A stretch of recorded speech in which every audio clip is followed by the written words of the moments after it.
Hello everyone, welcome to session 11 LTEC 654 Programming Games and Simulations. So this week I want to talk all about Game Programming Project 1, the Postmodern Lemonade Stand. Now so far you've completed your technical analysis and your design doc, and I want to point out a couple of things that I think will make this project a bit easier for all of you. Now first of all, I want to emphasize the importance of leveraging existing resources. All of you know that I have posted online all of the technical analyses that you folks have handed in. That is an excellent resource to uncover the thinking of your classmates about the technical aspects of how to program the lemonade stand simulation. I've also put together the list of websites with free and commercial game assets. Those should give you lots of ideas and inspirations for your projects. And also, I want to remind you about Godot's question and answer website that contains lots of code examples to very specific questions related to how to do things in Godot. I really want to encourage you to check that out if you haven't. So now what I want to do is talk a little bit about how I would approach programming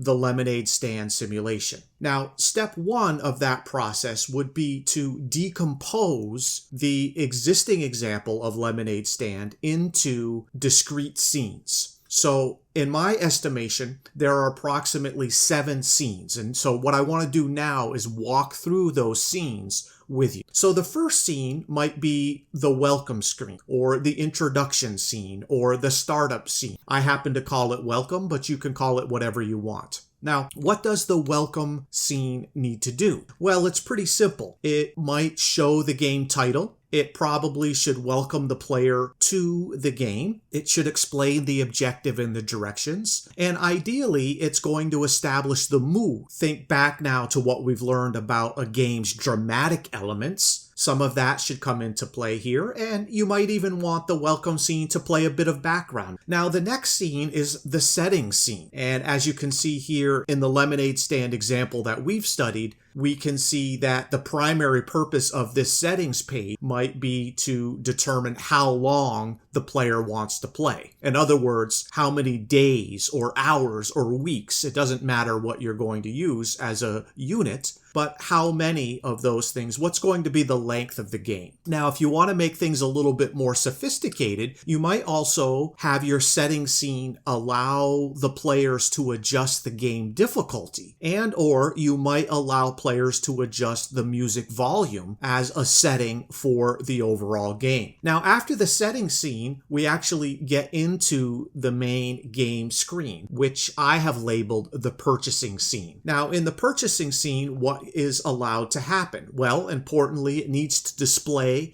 important external information, such as the temperature and whether it's sunny or cloudy or raining out. It also tells the player what day it is. Notice in the example here, it's day 1 out of 7. It also displays the player's financial balance. It also needs to contain somewhere the current price of ingredients, such as paper cups, lemons, sugar, ice cubes, and it should allow users to purchase those ingredients. If you're looking for a bit of a challenge, one thing you might do is adjust the prices of those ingredients based on external factors, such as the weather. Now, of course, not everyone has to program that, but that's a challenge in there for those of you who are interested. After the purchasing scene comes the crafting scene. And in the crafting scene, it does a number of important things. It displays important external information. Again, it displays the player's current quantity of lemonade. It allows players to actually make lemonade, and then it tracks the current quantity of ingredients. Now, if you're looking for a bit of a challenge, it might allow players to alter the lemonade recipe by adding more ice or more sugars. In other words, changing the ingredients.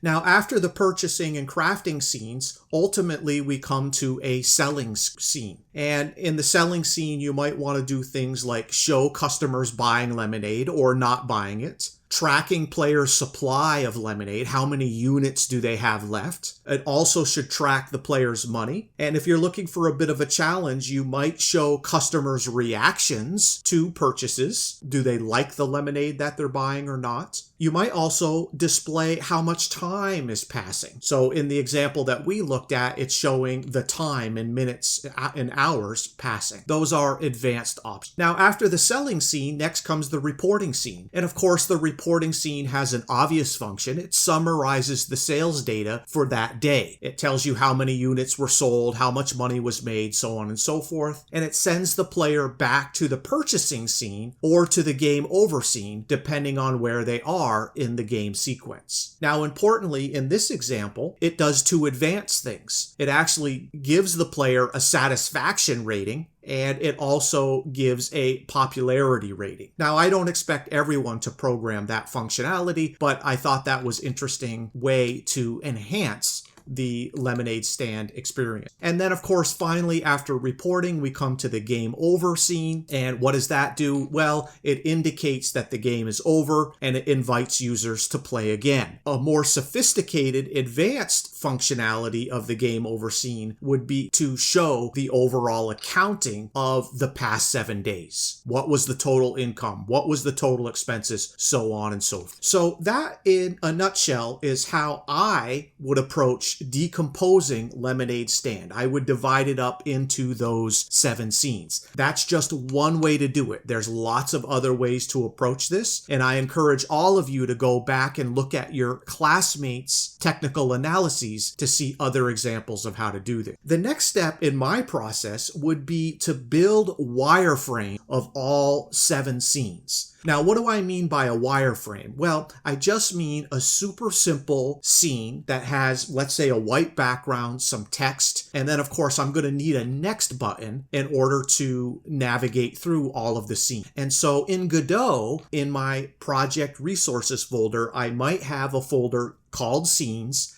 and in that, I would have all 7 of my scenes, including my main scene. So crafting, game over, game start, so on and so forth. This brings us to the next important step where you're actually now getting into some programming. The very first thing that I want to encourage you to begin programming is the linear navigation. Now, obviously, this program runs more or less in a linear fashion. It goes from the welcome scene to the setting scene to the purchasing scene, so on and so forth, all the way through it. So what I want you to do is try to look at your old code and use your wireframe scenes that aren't focused on design yet and just see, can you get linear program navigation? In other words, each time I click the next button, can you advance to the next screen all the way to the end of game over? Now, the next step is going to be to program the game's rounds. Now, take a look here. I've highlighted 4 important scenes because these 4 scenes actually repeat based on the number of rounds or days in the simulation. And we can see here you can go from purchasing to crafting, from crafting to selling, from selling to reporting. However, at reporting, if the game is not over, actually takes the user back to purchasing. So how might we go about programming this? Well, as you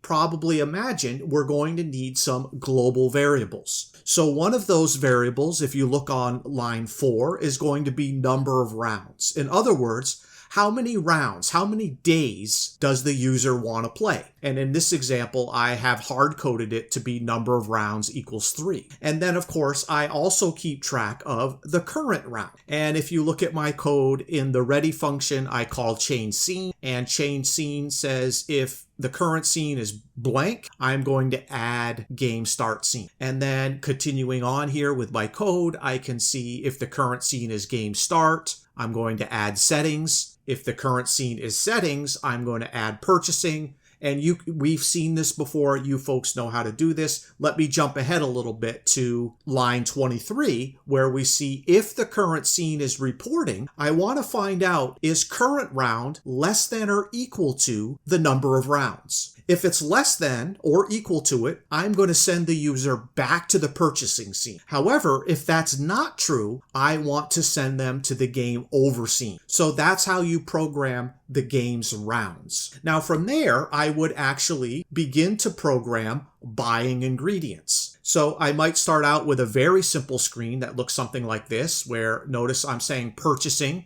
day 1 of 3, and I am displaying a current balance. That means somewhere in my code I have a global variable telling my program how much money the player has. And then I'm displaying that I have zero units of ingredient number 1. And then, of course, if I was to click the Buy More button, the scene would change in order to allow me to buy more of that particular ingredient. And then, of course, once I got that working, it would be pretty easy to add in a second ingredient and a third ingredient, so on and so forth. So I wanted to walk through these first 5 steps to demonstrate to you how I would begin programming this more sophisticated game, but I would do it in baby steps. I would program a little functionality, test it, add a little more functionality, test it, add a little bit more and test it, and keep building this larger project layer by layer. Now, finally, I want to close by just talking about some of the tutorials that are coming in the next week that are going to be designed to help you with certain aspects of this project. Here's a list of them in no particular order. One of the things I want to demonstrate is how to track time with timers. I also want to show you how to add signals to buttons through code. I want to show you how to work with arrays, use something called tweens to make smooth animations of different properties. And then finally, I want to show you how to organize nodes using different types of containers that come with Godot. So I'll be letting you know when those tutorials become available, but we're out of time for today. Have a great week, everyone, and I'll see you in Canvas.